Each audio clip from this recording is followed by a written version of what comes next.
So, hello guys. Nag-start ko karon ng video kay magsugod ta o trade nga gamit ang tinong kwarta. So, karon nga time wala pa man jud tay isang kwarta kay nahurot pod na losing. But na ko nakita nga strategy o na ko nakita nga indicator nga bagay sa akong strategy. So magsugod tag start ta og trading. So karon wala pa tay kwarta. So atong goal karon is mangita tag kwarta nga i-trade. So ang akong plano is madto ko sa mga parente or sa mga friends nga tuan. So mangutang ta. Mangutang ta karon. So man tay kwarta. So mangutang ta and try nato nga makatigom tag at least $500 mag-start ta. At least $500. So kailangan tag $500. So dili ta mag-start kung dili ka abot og $500. So $500 na siya sa I think mga 25,000.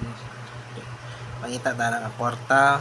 Tigo mo na to, utangan na to, taman sa itong mautangan kay mag-start ta og real trading. And tanaw na to kung sa kalabasan ani. So good luck na lang sa kuha and God bless. So nako karon na rin. So kubot kina ko ano kan. Nako laptop. Nako indicator na analysis. So nako nakita na strategy. Then ako na praktisan pagtaman isang gold. So medyo panata kay sa gold nga sa iyahang mga movement sa akong aso sa kanos na tamo stop loss o kanos na tamo take profit. So wala ta ko na tong kwarta naman tay gipang invest na una so na losing jud ta. So tuig na pud ko ikan sa pagtuon-tuon ako ng trading. So this is my first year, okay? Tuig na man ako isa ka tuig.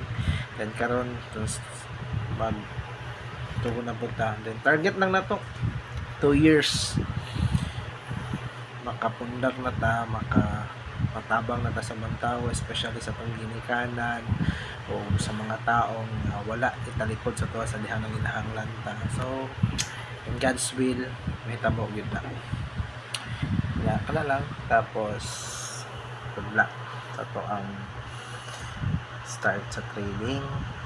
So unta oramunta ta makatigom ta. So pamaagi na lang ni karon sa atong mga kwan. So dili po nato i-share nga mag-trade ta gamit ilang kwarta kay tigyan na sila mo believe and so mong taron maning kamo taon sa tong irason nga maka uram tag kwarta. So God bless us all.